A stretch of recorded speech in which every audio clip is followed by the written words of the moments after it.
Money does not equal success, and a prime example of that is Paris Saint-Germain. For almost a decade now, they've been throwing money at some of the biggest superstars across Europe, bringing in top players, hoping that they can build a team that can win the Champions League. But yet, year on year, it seems they're unable to win Europe's biggest prize. In this video, I'm going to be talking about the embarrassment that is PSG, a club based in the city of love, but year on year, it seems to end in heartbreak. Let's try to get 20 likes on this video, and if you are new to the channel, I'd really appreciate if you could subscribe. PSG had a massive Qatari takeover in 2011. Since then, 12 years later, they've spent a total of just over 1.55 billion. If you take all that money they've spent in the last 12 years and you look at the club valuations, they could have bought Atletico Madrid and still had $200 million in spare change. It would be a very long video if I went through all the signings PSG have made in the last 12 years since the takeover, but let's just go through all the signings they have made that are over 50 million euros. That includes 7 players. You have David Luiz, Mauro Icardi, Angel Di Maria, Edison Cavani, Hakimi. You have the second highest transfer fee of all time in Kylian Mbappe for 180 million euros, and the highest transfer fee of all time, Neymar, for 222 million euros. You also take into account the monster wages Mbappe, Neymar, almost every single one of their players are on. It's absolutely ridiculous, and they haven't spent a lot of their money well. At least Manchester City, who do spend a lot of money, they spend it well. And you look at that Manchester City team, you think that is the best team on the planet. You don't look at that PSG team in the same manner, because like I said in the intro, money does not equal success. They get some results because they have individuals in their team that can create moments of brilliance, but together they aren't a team, they aren't a unit, and that's what all great teams are. PSG are not that. A prime example of that is Lionel Messi, the greatest player ever, had to leave Barcelona. He was available on a free, and PSG yet again decided to spend the big bucks. Messi got a big money contract for 2 years. He only really tried for about 6 months, and he was brilliant in that 6 months because he is the greatest player ever, and those 6 months were just the time he was spent warming up for the World Cup, let's be honest. I've watched a lot of PSG while Messi has been there over the last 2 years, and I can prove that with the amount of watch longs I have done, and all the Ligue 1 performances.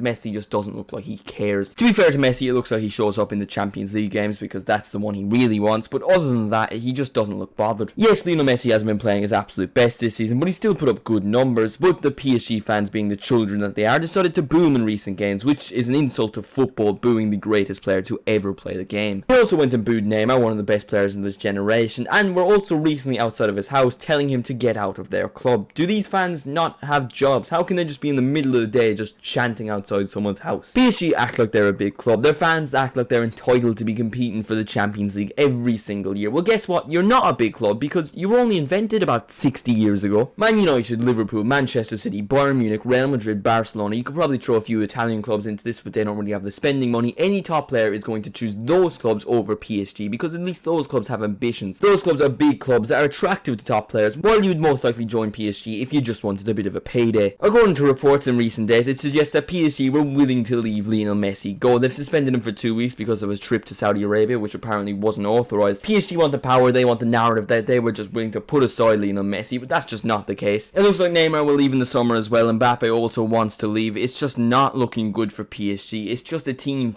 filled with egos from the board to the players, and it now looks like they're going to sack yet another manager. They win the league every season, fair play to them, who really cares? We all know out of Europe's top 5 leagues, Ligue 1 is definitely the worst. All the club's best players want to leave, the fans are currently unhappy, and the club is an absolute mess. In an unattractive league, what good player is actually going to want to join PSG for any reason other than money? Any footballer with ambition will go play for Real Madrid, Barcelona in the Premier League. You can bring in the best players in the world, but that doesn't automatically lead to having the best team in the world. You have the greatest player of all time in Lionel Messi. You probably have a multiple future Ballon d'Or winner in Kylian Mbappe. That doesn't matter. The team is still absolutely shambolic. PSG will probably continue to spend money. They'll continue to bring in world superstars, but I guarantee you, in your lifetime, in my lifetime, PSG will never lift the Champions League. That is unless they change their absolutely ridiculous model of spending money and spend it wisely like Manchester City, and then they can become one of the best teams in the world. But until then, it's never going to happen. PSG are an absolute mess, and that's of course what I think anyway. But let me know what you think in the comments. Will PSG win a Champions League? With my record with predictions, they'll probably win it next year. But let me know what you think about the situation with PSG in the comments. If you enjoyed the video, make sure to leave a like, subscribe if you are new. If you want to support the channel that extra bit more, feel free to become a channel member. Thank you all so much for watching, and I'll see you in the next one.